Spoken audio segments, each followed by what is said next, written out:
Samajwadi party के राष्ट्रीय महासचिव स्वामी प्रसाद मौर्य को निशाना बनाकर लखनऊ में एक युवक ने सपा के एक दिवसीय महासम्मेलन में जूता फेंका। इस घटना के बाद आरोपी को पुलिस ने हिरासत में भी ले लिया। वहीं इस पूरे मामले पर बुरी तरह बौखलाए सपा नेता की प्रतिक्रिया सामने आई है और उन्होंने बताया कि ये किसकी घटना है। उन्होंने कहा कि अगर अपने स्वाभिमान को बचाना है तो 2024 में सरकार बदलनी होगी।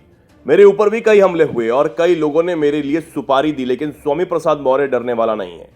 बीजेपी के बड़े वकील के जूनियर ने जूता फेंकने की कोशिश की। ऐसा इसलिए हो रहा है क्योंकि मैं आपके सम्मान की बात कर रहा हूं।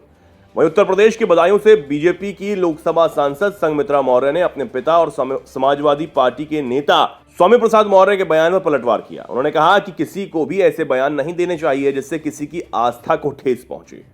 एबीपी न्यूज से बात करते हुए कहा कि आस्था को ठेस पहुंचाने का अधिकार किसी को नहीं है।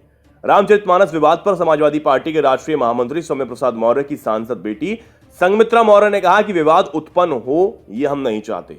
हर किसी की अपनी आस्था है। कौन कहां पर किस रूप से किस चीज में आस्था रख रहा है और किसकी आस्था को ठेस पहुंचाना ये हमारा या किसी का भी अधिकार नहीं है। हर कोई अपने श्रद्धा अनुसार आस्था रख भी सकता है और नास्तिक भी हो सकता है। इससे पहले संघमित्रा मौर्य ने पिता के बीजेपी वापसी के सवाल पर भी टिप्पणी की थी। उन्होंने कहा था कि मैं चाहती हूं कि हमारे बीच की राजनीतिक दूरियां खत्म हो। अगर पार्टी निर्देश दे तो उन्हें वापस लाने की कोशिश करूंगी। मेरी वजह से पिता को कटाक्ष सुनने पड़ते हैं और पिता की वजह से मुझे सुनने पड़ते हैं। हमारे बीच दूरी क्यों है? इसके साथ ही सपा नेता स्वामी प्रसाद मौर्य ने कहा कि पूर्व राष्ट्रपति रामनाथ कोविंद को भी मंदिर में दर्शन करने से रोका गया। देश के राष्ट्रपति द्रौपदी मुर्मू को भी मंदिर में जाने से रोका गया क्योंकि वे आदिवासी समाज से हैं। मुख्यमंत्री आवास को पहले गौमूत्र से धोया गया, फिर गंगा जल से धोया गया क्योंकि अखिलेश यादव पिछड़ा वर्ग से ताल्लुक रखते हैं।